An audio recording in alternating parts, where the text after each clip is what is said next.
Je vous remercie de m'avoir accordé la parole. Je vous en prie. Je réponds au nom du prophète Eric Fataki. Alors, ma question est celle ici. Comment les ministres de Dieu et l'Église peuvent manifester la puissance vis-à-vis de l'État? Parce que nous devons savoir qu'il existe une relation entre l'Église et l'État. Exemple clair de Joseph, comment est-ce qu'il a opéré avec puissance devant le roi Pharaon? Il ne s'est pas limité à interpréter ce songe, mais il a donné le plan stratégique. Comment le ministre de Dieu et l'Église peuvent manifester la puissance de Dieu vis-à-vis de l'État, vis-à-vis des gouvernements? Ok. Est-ce qu'on a capté la question? Yes. Est-ce qu'on a tous capté? Yes. Comment le ministre de Dieu peut manifester la puissance face aux autorités? Elle est très vaste, elle est très sensible parce qu'il faut mettre ça dans un bon contexte. Bon, déjà de 1, j'aimerais dire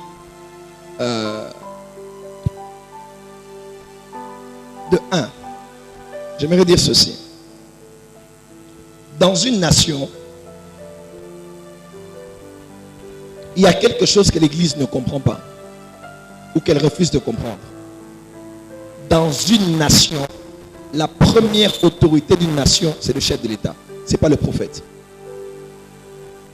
Même en Israël, l'autorité c'était le roi, après c'est le prophète. Je sais qu'il y a souvent des excès de zèle du genre, non, le prophète, non. Écoutez-moi. L'autorité numéro 1 dans un territoire, c'est un roi. Ce n'est pas un prophète. Là, c'est déjà, on doit être clair avec ça. Demandez à Jean-Baptiste. Et demandez à Élie qui avait fui. Tu peux raconter tout ce que tu fais là. Tu vas couper la tête des prophètes de Baal, mais pas celle de Jézabel. Elle a une voie par laquelle elle-même elle va tomber. Mais tu ne pourras pas la toucher. Parce qu'autour de la royauté, il y a le protocole. Voilà pourquoi c'est un conseil que je donne à tous les prophètes. Notre responsabilité est de parler au roi, mais ce n'est pas d'influencer le roi à faire ce que tu lui as dit. Et si je dis à tous nos frères qui sont de la diaspora, à laquelle aussi j'ai pris part pendant des années, les gens disent des fois, non, mais vous êtes aux côtés des autorités, pourquoi vous ne dites jamais? Mon rôle n'est pas de changer quelqu'un. Mon rôle n'est pas d'influencer quelqu'un. Et nous devons être très prudents, même quand nous disons, d'ailleurs, le pasteur là était conseiller d'eux, il était proche d'eux, ils n'ont rien fait. Il faut être très prudent. Parce que le jour où tu seras là-bas aussi, on verra si tu changeras les choses. Ce n'est pas nous qui changeons les choses, c'est Dieu qui change les choses. Mais notre part, c'est de parler, et leur part, c'est d'accepter et de décider de changer. Donc, on doit être très prudent quand on critique les gens qui sont aux côtés des autorités politiques. Moi, j'ai la grâce d'avoir des accès, et je peux vous promettre, les prophètes pouvaient voir les rois parce qu'ils avaient des accès. Tu ne peux pas attaquer une autorité que tu veux rencontrer. Tu ne vas pas avoir accès à elle. Voilà pourquoi raconter les histoires de vous qui êtes des prophètes, il faut crier devant les autorités. Tout le monde n'est pas Jérémie. Où sont les prophètes comme... Mais tout le monde n'est pas Jérémie. Daniel n'a jamais dit au roi, roi, pécheur, abominable, magicien. Jamais. Idolâtre, polythéiste, never. Le roi est le roi. Il a dit, Oumela Sekonas, Oumela Mokondi. Pourquoi? Quand un lion est affamé, on ne l'attaque pas, on lui donne la viande. Est-ce que je peux encore expliquer? Dans la période de Néron, Néron tuait les chrétiens. Hein? Aucun de ceux qui faisaient les miracles ne pouvait se protéger de Néron. La colère d'un roi, c'est comme la jalousie d'une femme. Et c'est comme la mort. Heureusement que le Saint-Esprit pouvait enlever de temps en temps Élie. Mais si tu n'as pas cette onction, on va t'arrêter par la nerf. Le roi, c'est le roi. On n'insulte pas le roi. On n'attaque pas un roi. Non, non. Je vous parle comme prophète des rois, prophète de la cour. J'ai fait 10 mois, ceux du Burundi sont là. Je ne voyais pas le palais présidentiel. La première fois que je suis allé, j'étais allé avec mon fils. 10 mois. Pourquoi? Parce que je suis rentré d'une conférence au Congo. Je prêche là-bas, je parlais de Saül et de David. Je ne savais pas que dans la ville, on avait donné une prophétie comme quoi le numéro 1, c'était Saül et Dieu voulait donner David. Et je prêchais. Ma fille est là. On m'a appelé en réunion le lendemain. Heureusement que j'étais le directeur du protocole du chef de l'État. On m'a dit, Joël, tu dois quitter le pays. Tu dois arrêter le séminaire. J'ai dit, qu'est-ce que j'ai fait? J'ai fait 10 mois. Je ne voyais pas le palais présidentiel. Jusqu'au jour où l'évangéliste Robert Kanja devait prêcher à la croisée du président. Et le président, Robert Kanja, était occupé de l'Ouganda. Et c'est comme ça qu'on m'a pris. Et j'ai travaillé tous les jours. Pourquoi? Parce qu'il faut faire très attention à l'autorité politique.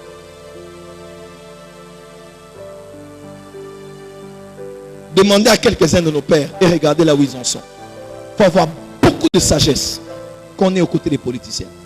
Ils ne sont pas le diable. Des fois, ils ont besoin qu'on les comprenne, qu'on les aime, qu'on prie pour eux. Ils sont soumis à des pressions spirituelles bizarres. Est-ce que je dis qu'il ne faut pas dire la vérité? On dit à une autorité la vérité, mais en privé. On n'est pas dans la forêt. Daniel n'a jamais dit au roi pour le blâmer. Même Joseph n'a jamais dit à Pharaon. D'ailleurs, Pharaon avait coincé Joseph. Est-ce que vous savez que Joseph était devenu occultiste?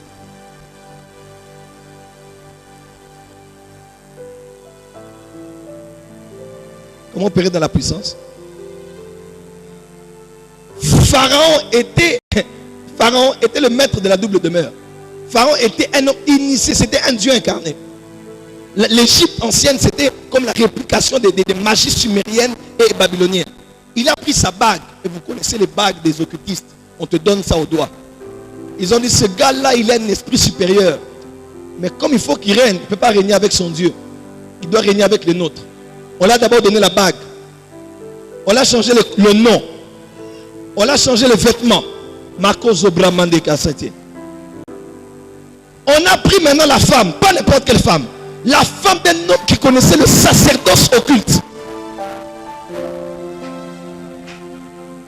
La fille du grand prêtre, de la grande prêtrise occulte. Nous savons que la franc-maçonnerie tire sa source de l'Égypte ancienne.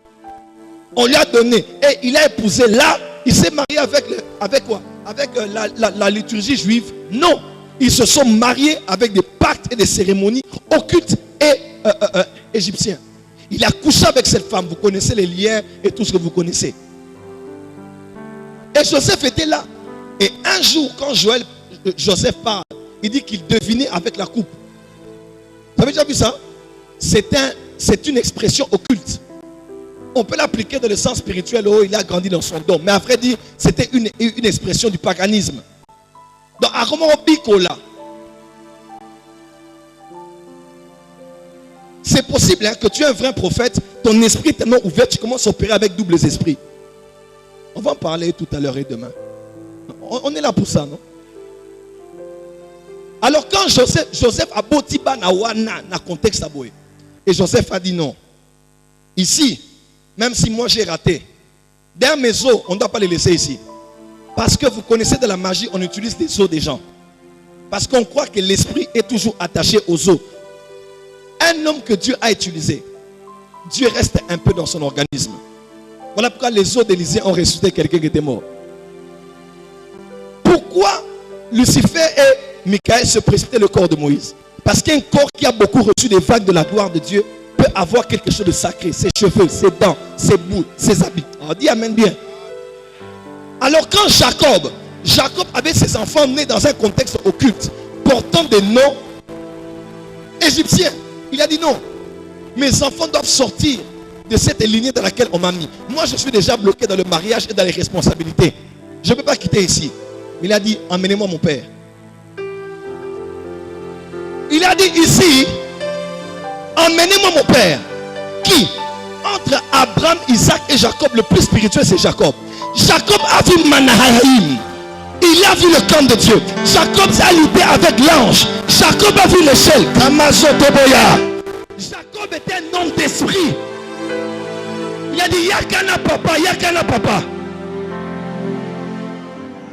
Il y a des combats dans le ministère. Ne te bats pas. Appelle ton père spirituel. Ton mariage ne va pas. Ton église ne grandit pas. Appelle une autorité apostolique. qui connaît les anges, qui connaît le monde des esprits.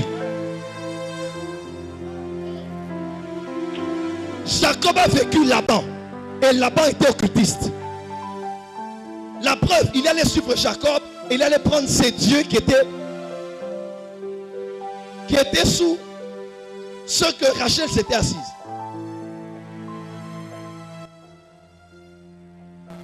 Et quand le père est venu, il a dit, ah, Fona Salabonganga. Ces enfants sont déjà dans beaucoup de choses bizarres. Le père a préfiguré la croix avant que la croix ne soit. Lui aussi, il est entré dans le mystère. Maya Baba Baba. Pharaon a été béni par Jacob. C'est pas n'importe qui peut bénir Pharaon. Il était une autorité dans le monde des esprits. Que Dieu te donne d'être un Jacob. Au-delà des occultistes, des grands prêtres de la magie, que tu sois au-delà. Je n'irai pas dans les précisions. En période de Babylone, un homme qui travaillait dans une haute sphère, je tais le nom. Il me voit au bureau de Philadelphie. Il dit, prophète, moi, j'ai emmené des pasteurs dans la cour du roi. Et un homme qui était là a pris et ma Bible et la table. Il a dit, sortez. On verra là où Jésus va te ramener ici. J'ai dit, quoi? Qui a dit ça? Écoutez, Kinshasa va être bouleversé maintenant. J'ai dit à cet homme, je me tais de parler de sa fonction. J'ai dit, si je suis prophète, cet homme va mourir. Et j'ai dit, comment il allait mourir? Quelques temps après, on a entendu crash d'avion. Pourquoi? Grand prêtre de la franc-maçonnerie, il devait tomber. Yes. Comment on doit opérer de la puissance? Il faut opérer de la puissance. Yes. Comment manger? Il faut manger. Yes. Comment parler? Il faut parler. Yes. Comment marcher? Il faut marcher. Yes. Comment démontrer? Il faut démontrer. Yes. Cet homme est mort. Les gens même des partis politiques m'ont appelé. Ils ont dit, cet homme-là nous bloquait. Et il est mort. Pourquoi? Parce qu'il y a des Jacob. La nation d'Israël ne s'appelle pas la nation d'Abraham.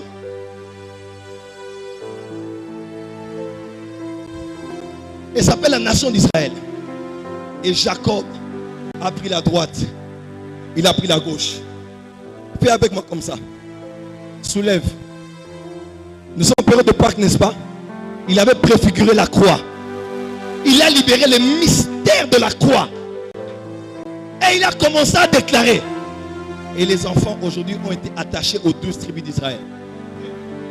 Il les a adoptés, il les a sortis d'être des enfants de Joseph.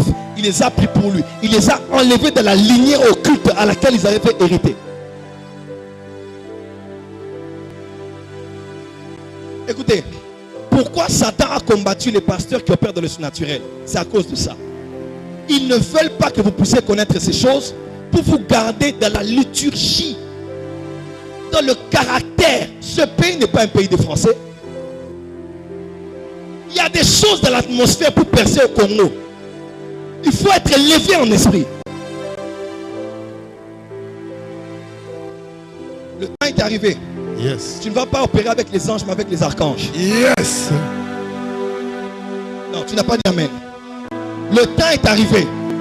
Tu ne vas plus opérer avec les anges, Yes. mais avec les archanges. Yes.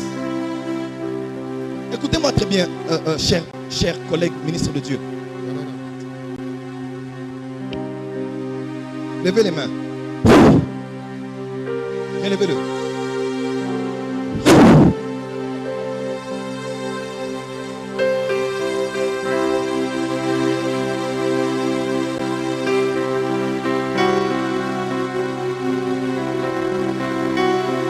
Rentre. Dis avec moi power. Power. Dis encore power. Power. Le temps est arrivé où nous devons devenir des esprits territoriaux. Yes. Yes. Oh, Daddy, yes. Il y a des pasteurs qui combattent les démons, Yes. mais les principautés ne les connaissent pas.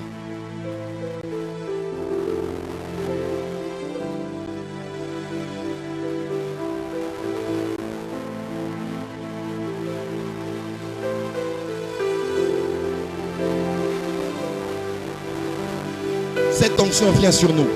Yes. L'onction patriarcale. Yes. L'onction des ancêtres. Yes. La couverture apostolique. Yes. Que Dieu mette sous toi un président, sous toi un bourgmestre, Yes. sous toi un député, Yes. sous toi un chef communal, Yes. un chef du quartier. Yes. Que tu sois le père de Pharaon. Yes. Comme Joseph. Que tu bénisses Pharaon. Yes. Lève les mains, jeune homme.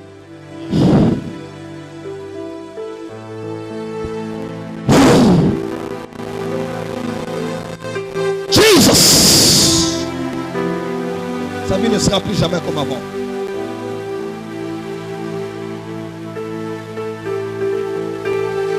Lève-toi.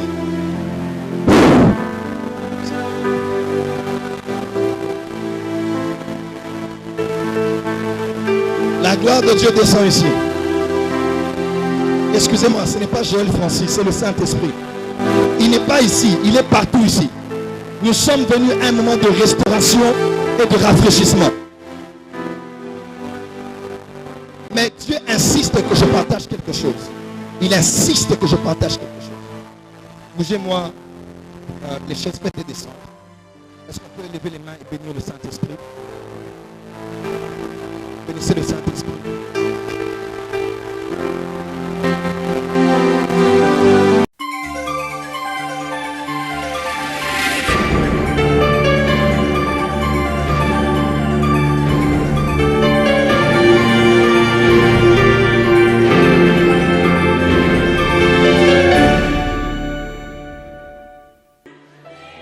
Marco Zobra Mande Kesete.